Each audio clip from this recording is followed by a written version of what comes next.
Binigyan diin ni Pangulong Duterte ang pagpapairal ng batas kaugnay na naging desisyon ng Korte Suprema na ihimlay si dating Pangulong Ferdinand Marcos sa libingan ng mga bayani. Kaugnay nito ang sinabi ng Pangulo na wala sa kanyang poder na pakialaman pa ang desisyon ng Korte. Ang ulat mula kay Rocky Ignacio. Binigyang halaga ni Pangulong Rodrigo Duterte ang pagpapatupad ng batas sa bansa sa harap ito na naging desisyon ng Korte Suprema na mailibing si dating Pangulong Ferdinand Marcos sa libingan ng mga bayani. Well, as I have said, as a lawyer, I stick by what the law says. The law says that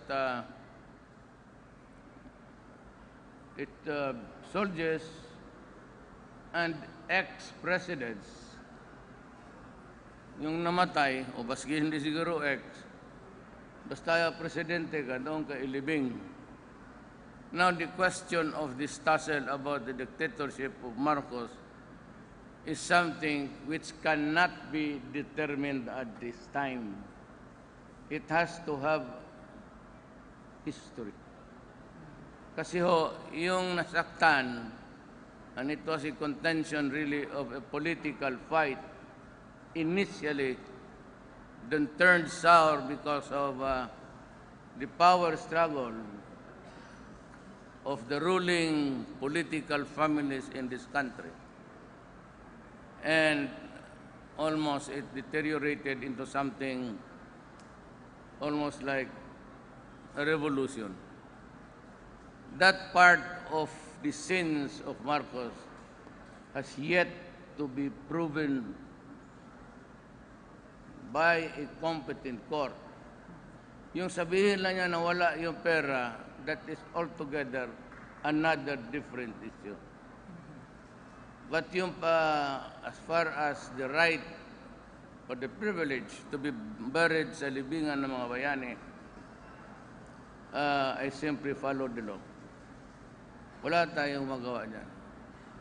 The law itself says that, well, he fits the completion to a T. He was a president and he was a soldier. I am limited to that issue. And on both counts, I would say yes.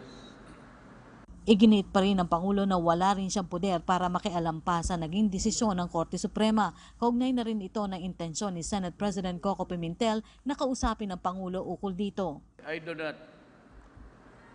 not have the sole power of the changing fortunes of this country. No president is allowed to have that kind of power at his. It has to be based on a law.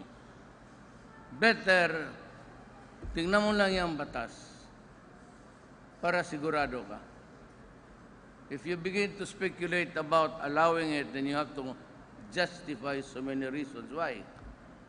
And there are thousands or more than stories to tell and to weave out of martial law. The better practice is just to let it go by what the law says.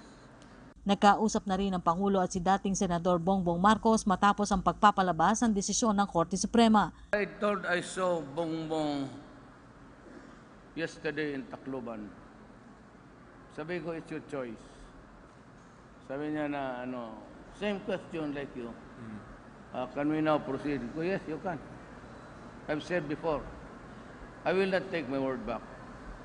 Nauna nang ipinahayag ng Malacanang ang pag-asa na ang desisyon ng Korte Suprema ang magbibigay daan para matuldukan na ang yugtong ito sa bansa. Para sa PTV News, Rocky Ignacio.